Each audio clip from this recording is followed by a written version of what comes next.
एकाच घरात राहिलेली, एकमेकाच्या सुख-दुःखात सहभागी झालेली, लहानपणापासून सोबत राहिलेली अशी दोघं चुलत भाऊ घटना आपल्याला त्यांची बघायची. विकास आणि आकाश ही चुलत भाऊ. विकास हा वयाने मोठा, आकाश वयाने लहान. ज्यावेळेस विकासचं लग्न होतं, विकास घरी शेतात काम करतो, पण शेतात पैसे उरत नाही, काहीच राहत नाही, कुटुंबाचे हाल पाहत नाही. म्हणून तो पुण्याची वाट धरतो. पुण्यात येतो. कात्रज परिसरातील एम-आय-डी-सीमध्ये तो कामाला लागतो आणि कात्रजच्याच परिसरात एक छोटीशी रूम भाड्याने घेतो. तिथं राहतो आणि काही दिवसानंतर आकाशचा पण फोन येतो आणि तोही सांगतो मोठ्या भावाला, "इकडं मला पण शेतीत काही काम नाही, पैसे राहत नाही. मला पण तिथे यायचंय." विकास पण त्याला म्हणतो, "तू ये आणि आपण दोघं काम करू आणि घरी पैसे पाठवू, इथं पैसे कमवू." दोघं भाऊ एकाच रूममध्ये येतात, राहतात आणि त्यांच्यानंतर त्यांच्यात असं काहीतरी घटना घडते, की त्याच्यातला एक जण जीवनातून बाद होतोय. नेमकं काय ही घटना?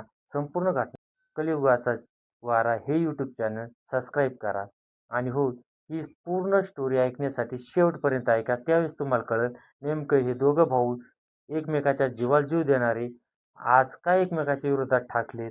ही संपूर्ण स्टोरी तुम्हाला शेवटपर्यंत ऐकल्यानंतरच कळेल. आता आपल्याला बघायचंय आकाश आणि विकास हे दोघं चुलत भाऊ.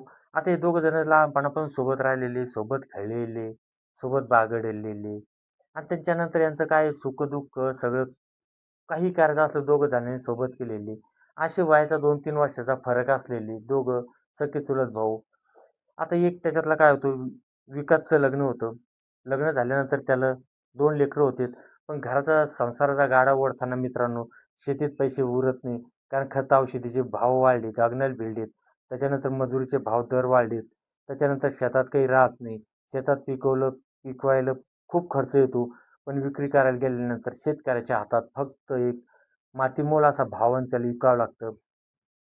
त्याच्यामुळे विकासनं असं ठरवलं, की आपल्याला आता शहराची वाट धरायची. कारण गांधीजींनी सांगितलं होतं, खेड्याकडे चला आणि आत्ताचं सरकार म्हणतंय शहराकडे चला. खेडे वस पडत चाललेत. सर्व लोकं शहरात चाललेत. कारण की शहरात पैसा आहे, खेड्यात पैसा राहिला नाही. कारण तुम्ही जरी पैसा जरी खेड्यातलं आणण्याशिवाय कोणाचं चालत नाही, तरी पण त्याला लोकं आज किंमत द्यायला राहिलेली नाही. कारण की तिकडे फक्त पैसा आणि पैसा दिसतो. त्याच्यामुळं विकास तिथं गेला, कात्रज परिसरात गेला, तिथं रूम केली. त्याच्यानंतर एम-आय-डी-सीत काम लागलं, तो काम करू लागला. असे 2-3 महिने गेल्यानंतर त्याचा लहाना भाऊ आकाशचा फोन आला आणि तो पण तिथं कामाला आला. आता दोघं जण भाऊ-भाऊ आले. त्याच्यानंतर याचं काम ताबडतोब भेटत नाही. त्यानं काम पाहू लागले. त्याच्यानंतर यांची मेस राहायची. मेसचं जेवण तुम्हाला माहिती कसं आहे, पचत नाही. कारण त्याच्यात हिंग टाकलेलं असतं. हिंगामुळं जेवण होत नाही, पोट दुखणं, गॅस होणं असे विविध प्रकारचे कारनामे होत असतात. त्याच्यानंतर हिचे भाडं बघितलं तर खूप होतं, तर पैसे राहत नाही. त्याच्यामुळे हे काय करायचे, एक टाईम जेवायचे, एक टाईम वडापावावर खायचे. त्याच्यानंतर यांचे हाल व्हायला लागले. दोघांना काम लागलं. मग त्यानं काय केलं, विकासनं घरी फोन केला आणि सांगितलं, की माधुरीला घरी पाठवा. म्हणजे त्याच्या बायकोचं नाव माधुरी. माधुरी पाठवा. माधुरी आहे. माधुरी आता काय 26-27 वर्षाची आणि तिला 2 लेकरं होईल होते. तिनं काय केलं, दोन्ही लेकरं घरी ठेवले, सासू-सासऱ्याकडे ठेवले आणि पुण्याला आली. आता पुण्याला आल्यानंतर पहिलीच रूम तर काय 10 बाय 10 ची आणि त्याच्यात एक छोटंसं किचन. आता याच्यात काय झालं, दीर आणि नवरा आणि ती. आता लेडीजला झोपण्यासाठी कसं आहे, मग अडचण होऊ लागली. मग त्याच्यात काय केलं, आकाशने ठरवलं लहान्यानं, की "ठीक आहे दादा," म्हणे, "मी आता काय करतो, नाईट शिफ्ट बघतो आणि तू दिवस पाळी कर. मी नाईट शिफ्ट करतो आणि त्याच्यानंतर रात पाळी करीन." त्याच्यानंतर त्यानं काम बघितलं. तो नाईटला जाऊ लागला. लहाना भाऊ नाईटला जाऊ लागला आणि विकास हा मोठा भाऊ म्हणजे माधुरीचा नवरा हा दिवसा जाऊ लागला. म्हणजे हा दिवसा 6:00ला निघून जायचा घरून. 6:00ला गेला, की थेट संध्याकाळी तो 7 वाजता यायचा. त्याच्यानंतर आकाश पण 7:00ला घरी यायचा. 7:00ला तो निघून जायचा. असं त्यांचा क्रम चालला आणि त्याच्यानंतर यांचं काय आणि त्याच्यानंतर माधुरी घरी आल्यानंतर त्यांना वरण-भात, डाळ-भात वगैरे स्वयंपाक, पोळ्या वगैरे खायला भेटू लागल्या. आता भेटल्यानंतर ही काय करायची? आता हिचं पहिलाच काय होतं, माधुरी चंचल स्वभावाची होती. आता त्याच्यानंतर रात्री नवरा राहायचा, दिवसा दीर यायचा. दीर आल्यानंतर ती अंघोळीला पाणी टाकायची वगैरे, वगैरे करायची आणि त्याच्यासमोर ती काय करायची, नाटकं करायची. नाटकं म्हणजे त्याचं पदर खाली पाडणे, ब्लाऊज त्याच्या देखत कपडे बदलणं, असं करायचं. पण याला असं वाटायचं आपली भावजं आहे, मोठी भावजं आहे आणि तो कानाडोळा करायचा. पण हिचं काय झालं, हिची वाढत वाढत चालली. ही जशी-जशी ती आकाश हा काही करत असला त्याच्याजवळ मुद्दाम खेटून बोलायची, खेटून चालायची आणि एक दिवस तिनं पुढाकार घेऊन त्याला सांगितलं, "मी लग्न होण्याच्या पहिल्यापासून तू ज्यावेळेस मला बघायला आला होता, त्यावेळेस तू मला आवडला होता. माझा नवरा म्हणजे तुझा भाऊ मला आवडला नव्हता. तुलाच मी मला तू आवडेल होता. मला तुझ्यासोबत लग्न करायचं होतं. पण घरच्याची मजबुरी होती आणि तो बघायला आल्यामुळं त्यासोबत मी लग्न केलं." त्यानं सांगितलं, "नाही, तू माझी भावजं आहे, माझ्याच घरातली आहे." पण नाही, तिनं सांगितलं, "मला तुझ्यात जी मजा येईल ती त्याच्यात येत नाही." आणि त्याच्यानंतर त्यांचं संयम सुटला आणि त्यांचा रंगारंग कार्यक्रमाला सुरुवात झाली. आता कार्यक्रम धकला. आता काय होऊ लागलं, रात्री नवऱ्याचा कार्यक्रम, दिवसा दिरासोबत कार्यक्रम. आता दिवसा ती खुश व्हायची. खूप नांगरणी म्हणजे जमीनची उलटापालट व्हायची, चांगली व्हायची आणि जमीन खुश व्हायची. फवारे पाडायचे पाण्याची आणि थंडीगार जमीन व्हायची. आता थंडी जमीन दिवसा थंडी झाल्यानंतर रात्री पुन्हा नवरा जर का जवळ येण्याचा प्रयत्न करायला लागला, ती त्याला टाळायची, दूर लोटायची. याच्यातूनच त्याला काय झालं, जो विकास आहे, विकासच्या मनात असं व्हायला लागलं, की सुरुवातीला आपल्याला 2-1 महिने आपल्याला नाही म्हणली नाही आणि आता का आपल्याला दूर लोटते, काहून होतंय? आता त्याच्या पण मनात शंकेची चूक चुकवत होती. त्याच्यानंतर काही दिवसानंतर त्यानं असं एक दिवस ठरवलं, की आणि बायको काहीतरी काम करत असताना यानं तिचा मोबाईल घेतला आणि मोबाईलमधली चॅटिंग बघायला सुरुवात केली. बघितल्यानंतर मोबाईलमध्ये त्याला काय झालं, त्याच्या लहान्या भावासोबत तिची आणि त्याची चॅटिंग दिसू लागली.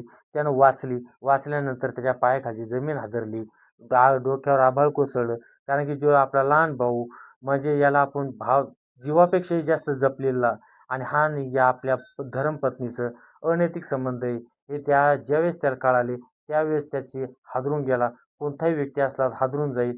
त्यावेळेस तिनं बघितलं, की आपला नवरा आपला मोबाईल चेक करतोय आणि तिच्या लक्षात आलंय, की आपण नेहमी करता चॅटिंग डिलीट करायचो, पण आज डिलीट करणं आपण विसरलो. आता विसरल्यानंतर तिनं काय केलं, त्यानं मोबाईल ठेवल्यानंतर तिनं लगेच आपल्या दिराला म्हणजे आकाशला फोन लावून सांगितलं, की तुमच्या भावानं आज माझा मोबाईल चेक केलाय. सर्व चॅटिंग आणि न्यूड फोटो, न्यूड व्हिडिओ हे सर्व त्यांनी बघितले आणि हा त्याला काहीच बोलला नाही. मग यानं काय ठरवलं, याला माहीत होतं विकास हा सर्वात जास्त रागीट आहे आणि याचा राग म्हणजे किती खतरनाक आहे हे त्याला चांगल्या पद्धतीने माहीत होतं. त्याच्यामुळे ते 2-3 दिवस घराकडे काही फिरकला नाही.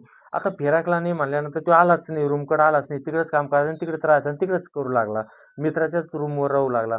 पण ह्यानं काही बोललं नाही. पण याची तळपायाची आग मस्तकात गेली आणि त्याची सीर उठू लागली.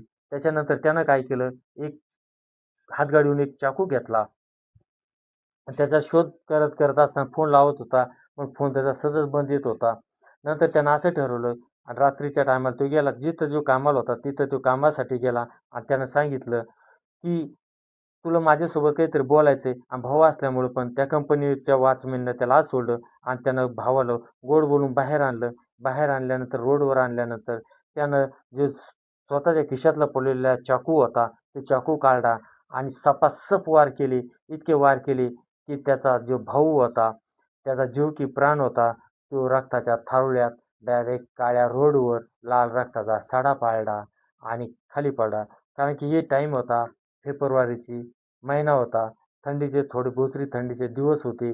तिथं गरमागरम हे झालं आणि रक्तात सडा पडून एक भावानं दुसऱ्या भावाचं कत्ल केलं. कारण की आणि तिथून तो उठला, पोलीस स्टेशनला गेला आणि सांगितलं, "मी माझ्या भावाचं कत्ल करून आलोय. रक्ताचे डाग अंगावर आहे." तर मित्रांनो, त्याच्यानंतर इथं तर गेलाच. आकाश तर जीवानीशी गेला. फक्त एका 2 इंचाच्या बिळासाठी 5 मिनिटाच्या खेळासाठी गेला आणि त्याच्यानंतर दुसरा भाऊ आपल्या धर्मपत्नीसोबत अनैतिक संबंध असल्यामुळं त्यानं पण त्याच्या भावाला मारलं. म्हणजे हा पण जेलमध्ये गेलाय. हा 31-32 वर्षाचा म्हणजे हा 55 वर्षापर्यंत हा येऊ शकत नाही. म्हणजे याची जिंदगी गेली. पण जी खरी गुन्हेगार आहे माधुरी ही जशीच्या तशीच राहिली. मित्रांनो, कारण की काय म्हणतात ना, गुन्हा करायचा एकानं आणि सजा भोगायची एकानं. म्हणजे खरी गुन्हेगार ही माधुरी असून माधुरी तशीच आहे. पण इथं एक वाईट वाटतंय त्या दोघांचा त्यांचा पुतण्या गेलाय. त्यांच्या आई-वडिलांचा लेक गेलाय आणि त्या 2 लेकरांचा बापाचं छत्र पण गेलंय. विचार करायला लावणारी गोष्ट आहे.